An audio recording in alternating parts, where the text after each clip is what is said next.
राम राम भाई लोग, स्वागत है आप सभी का कहानियों के इस दुनिया में। तो आज बात करेंगे महाकुंभ पेय पर सिक्के के दूसरे पहलू पर। जैसा कि मैंने और भी वीडियो में बोला था, एक सिक्के के दो पहलू होते हैं। जो सामने पड़ा है उस पर दुनिया बात करती है, पर जो छिप गया वो भी सिक्के का एक पहलू है। तो जो किसी को नहीं दिखाई देता, आज बात उसी पे करेंगे। महाकुंभ जिसमें करोड़ों की संख्या में श्रद्धालु न सिर्फ भारत से बल्कि विदेशों से भी आया करते हैं, जिसमें हमारे संत महात्मा जो कि जीते जी इस नश्वर दुनिया का त्याग कर चुके होते हैं और अपना तथा अपने परिवार का पिंडदान कर चुके होते हैं, जो वनों में, पर्वतों पर, पहाड़ों पर या फिर गुफाओं में तपस्या में लीन हुआ करते हैं, वो भी हमारे महाकुंभ में उपस्थित हुआ करते हैं।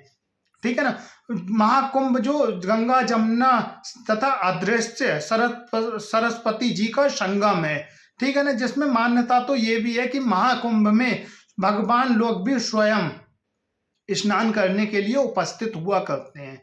ठीक है ना। महाकुंभ जिसमें विदेशी लोग अगर भारत में आते हैं तो हमारी सनातन संस्कृति, हमारी सभ्यता को देखने के लिए, पर कुछ अकल के अंधे लोग जिन्हें मतलब है सिर्फ कंटेंट से, हिंदू धर्म को नहीं जानते, सनातन धर्म को नहीं जानते, वो उन लोगों के साथ, उन विदेशी बहन भाइयों के साथ दुर्व्यवहार करते हैं, जिससे सनातन की छवि पर गहरा असर पड़ता है। तो मोदी जी और योगी जी से मेरी खासकर अपील है कि ऐसे लोगों पर कड़ी निगरानी दी जाए और तथा देखा जाए, या कुछ गलत करते हुए देखा जाए ना, केस भी किया जाए। या फिर हमारे संत महात्मा जिन पे अपार शक्तियां होती हैं, जिनसे लेने के लिए इनके पास बहुत अधिक ज्ञान होता है, पर ये उनसे क्या करते हैं भाई लोग, अजीबो तरीके के क्वेश्चन।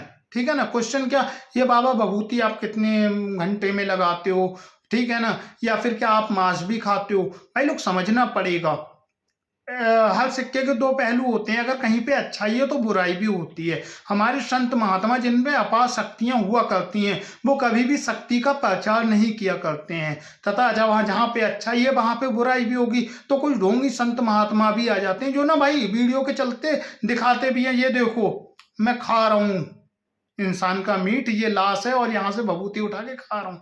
भाई समझो, वो ढोंगी हैं जो हमारे संत महात्मा हैं, जिन पे अपार शक्तियां हैं। वो आपको केवल ज्ञान दे सकते हैं, वो आपको ढोंग करके नहीं दिखाएंगे कि ये मैं सब करता हूँ। हाँ, हालांकि वो करते हैं, क्योंकि वो नश्वर दुनिया त्याग चुके हैं। उन्हें इंसान मतलब खाना, यार अब जो जहाँ पे रह रहा है, अब कोई बंदा मरघटों में शमशान में रह रहा है, अघोर धारण कर रखा है, शिव जी को जानता है, बाकी उसके लिए दुनिया शून्य है, तो उसके लिए कोई मतलब नहीं बनता इन सब चीज़ों से। ठीक है ना।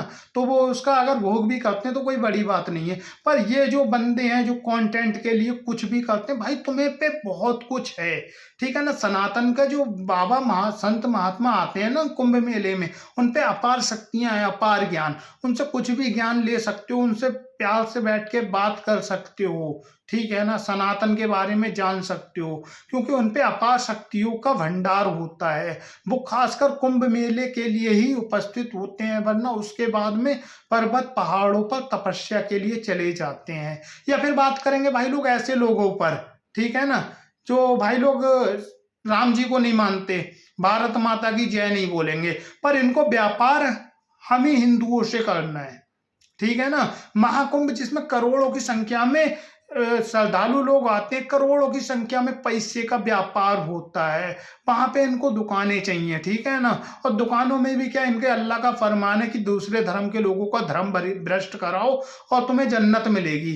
तो दुकानें भी चाहिए, फिर इनका धर्म भ्रष्ट करने के लिए खाने में थूकेंगे भी, या फिर बहुत सारी आपने सोशल मीडिया पे वीडियो देखी होंगी।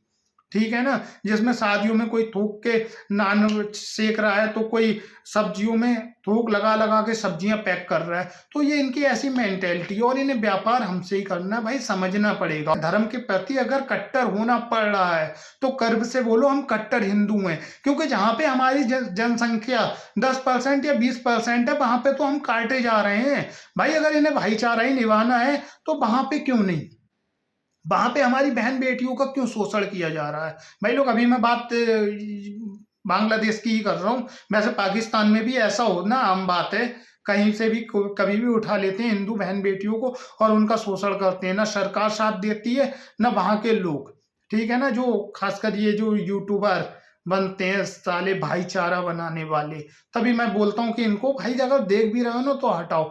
और मैं जो भाई लोग ढोंग कर रहे हैं ना भाई समझो, हमारे ना तीर्थ स्थल हमारे लिए बहुत महत्वपूर्ण होते हैं, या हमारी सनातन संस्कृति हमारे लिए बहुत महत्वपूर्ण होती है। जो विदेशी यहाँ पे आते भी हैं ना कुंभ मेले में, वो देखने आते हैं दुनिया का सबसे पुराना धर्म, दुनिया की सबसे पुरानी संस्कृति वाला देश भारत, तथा हमारी संस्कृति को देखने आते हैं। तो भाई लोग ये ढोंग ना करो उनके सामने, तो भाई समझो, ठीक है ना? अपने तीर्थ स्थल को तीर्थ स्थल ही रहने दो, तो ज़्यादा अच्छा है।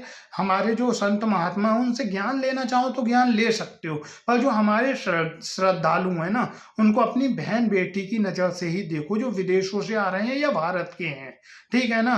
हम सनातनी लोग हैं यार, ठीक है ना? जो हर चीज़ में भगवान देखते हैं, सामने वाले से नमस्ते भी करते हैं ना, मैं भी राम राम बोलता हूँ, तो आप सब में भगवान देखता हूँ। तो भाई इस बात को हमें समझना पड़ेगा। बस यार यही था आज का ज्ञान। अगर वीडियो पसंद आती है तो